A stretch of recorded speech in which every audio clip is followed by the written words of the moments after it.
Batik merupakan kain khas Indonesia yang sudah mendunia.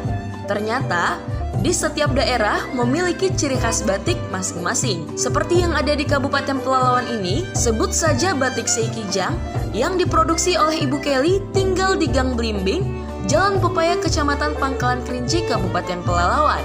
Batik Seikijang, nama itu diambil Bu Kelly dari nama daerah tempat asal kelahirannya, yaitu Kecamatan Bandar Seikijang, salah satu kecamatan yang ada di Kabupaten Pelalawan. Dan dalam satu hari, minimal Bu Kelly dapat memproduksi 3-5 helai kain batik Seikijang. Ibu Kelly bekerja tidak sendirian, dirinya dibantu 3 orang tetangganya. Untuk mendapatkan cetakan batik Seikijang itu, Bu Kelly harus menempah cetakan tersebut di Pulau Jawa.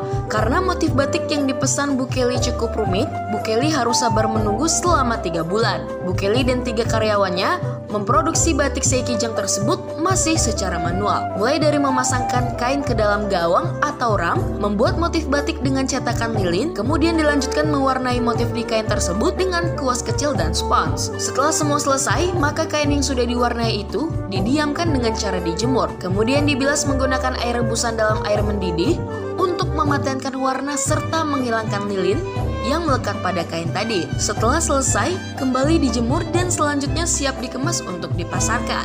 Bu Kelly berharap usaha rumahan yang dirintisnya itu mendapatkan dukungan dari pemerintah Kabupaten Pelalawan. Apalagi saat ini Bupati Pelalawan dipimpin oleh anak muda yang konsen dan komit mensupport pengusaha muda yang inovatif. Tidak hanya itu, Bu Kelly juga berharap hasil batik Seikijangnya dengan motif kijang dan daun pandan itu dapat dijadikan pakaian resmi pegawai di pemerintah daerah Pelalawan serta anak-anak sekolah dan karyawan swasta. Kalau itu bisa terwujud, Bu Kelly akan membutuhkan ratusan karyawan untuk memproduksi lebih banyak lagi kain batik untuk memenuhi kebutuhan tersebut. Terciptanya batik Seikijang ini awalnya termotivasi dari salah seorang desainer dari Jakarta. Pada saat itu, saya mengikuti lomba kurasi mendesain pakaian muslim dari kain daerah. Yang mana pada saat itu beliau menyarankan saya supaya membuat kain dari daerah sendiri. Selain itu, saya juga termotivasi saat melihat ibu-ibu di sekitar tempat tinggal saya yang tidak mempunyai pekerjaan. Nah, pada saat itu saya berpikir kalau saya membatik, saya akan mengajak dan mengajarkan mereka untuk bisa nantinya membantu perekonomian keluarga. Dengan modal yang sangat minim, saya mulai beransur-ansur membuat motif yang awalnya motifnya bunga raya, tapi saat itu saya belum mendapatkan ciri khas, sehingga saya berpikirlah untuk mengangkat kijang sebagai motif batik, karena kijang adalah ikon Bandar Seikijang.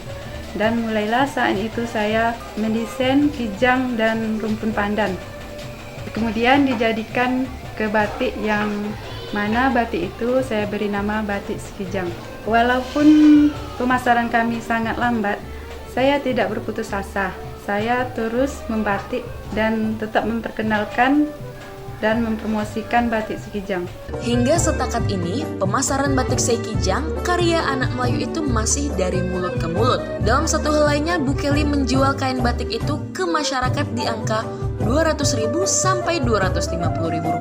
Anak Melayu asal Kecamatan Bandar Seikijang ini juga memiliki cita-cita besar. Dirinya berkeinginan usaha membatik rumahan yang dirintisnya itu dapat dikembangkan di desa-desa, terutama desa yang berada di sepanjang perairan Sungai Kampar. Dan usaha membatik itu nantinya tidak akan mengganggu usaha utama masyarakat desa, seperti mencari ikan ataupun berkebun sawit dan karet. Membatik dapat dikerjakan oleh warga desa seusai mencari ikan atau sepulang dari berkebun. Kata lainnya, membatik sangat baik untuk mengisi waktu luang warga desa dalam mencari uang tambahan. Ibu Kelly pun siap berbagi ilmu untuk masyarakat yang ingin belajar berusaha membatik. Bagi Kelly, ilmu yang dia berikan kepada siapapun semoga bermanfaat dan menjadi amal jariah baginya di kemudian hari. Dari Pangkalan Kerinci, Kabupaten Pelalawan, tim Jelajah Riau Televisi mengabarkan.